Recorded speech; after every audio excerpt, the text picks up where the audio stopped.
नमस्कार मित्रांनो, big boss Marathi season 6चा विजेता कोण होणार याची उत्सुकता आणि चर्चा बऱ्याच दिवसापासून सोशल मीडियावरती रंगली होती. बिग बॉस मराठी 6 सीझनच्या ट्रॉफीवर कोण नाव कोरणार याची प्रतीक्षा बऱ्याच दिवसापासून चाहत्यांमध्ये होती. ती प्रतीक्षा लवकरच संपणार आहे आणि रविवारच्या भागात कोणता सदस्य हा बिग बॉसची ट्रॉफी जिंकणार याची अधिकृत घोषणा रितेश भाऊ करतीलच. पण त्याआधीच या सदस्याचे नाव सोशल मीडियावरती रंगू लागले आहे. चला तर आपण जाणून घेऊ नेमका हा सदस्य कोण आहे आणि त्याची का एवढी चर्चा सुरू आहे. बिग बॉसच्या ट्रॉफीसाठी या 5 सदस्यांमध्ये जोरदार चुरस होती. ते म्हणजे तन्वी कोलते, राकेश बापट, अनुश्री माने, विशाल कोटियन व दीपाली सय्यद. हा सदस्य सुरुवातीपासूनच ट्रॉफीसाठी खेळताना दिसला होता. प्रत्येक आठवड्यात याने आपला खेळ उंचावला होता. सोशल मीडियावरती सर्वात कमी फॉलोअर असणाऱ्या या सदस्याने दिवसागणिक आपली छाप बिग बॉसच्या घरात उमटवली होती.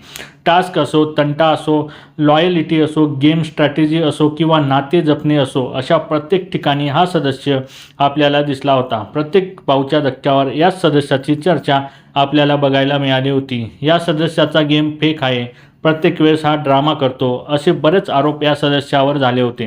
टोळी गँग सोडून आपला स्वतःचा काटा ग्रुप काढून या सदस्याने टोळी गँगला जोरदार टक्कर दिली होती आणि बिग बॉस सीझन 6ची विनर एक महिलाच झाली पाहिजे असे बऱ्याचदा त्याने बोलून दाखवले होते. या सीझनमध्ये या सदस्याने 2 वेळा कॅप्टनपद मिळवले होते. एव्हाना तुम्हाला समजलेच असेल हा सदस्य कोण आहे. तर हा सदस्य आहे एका खेडेगावातून आलेली Konkan Kanya, task queen, Dhakad girl, काट्याने काटा काढणारी, जी की सर्वांची बरोबर सोलते अशी तन्वी कोलते.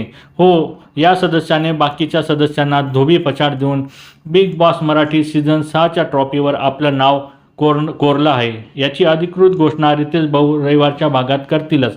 पण तुमच्या मतानुसार तन्वी कोलते या ट्रॉफीसाठी योग्य उमेदवार आहे का व तन्वीपेक्षा तुमच्यानुसार कोणता सदस्य हा जास्त पात्र आहे हे कमेंट बॉक्समध्ये नक्की सांगा. आणि अशाच नवीन अपडेटसाठी आमच्या चॅनलला लाईक, शेअर आणि सबस्क्राईब करायला विसरू नका. तोपर्यंत धन्यवाद मित्रांनो.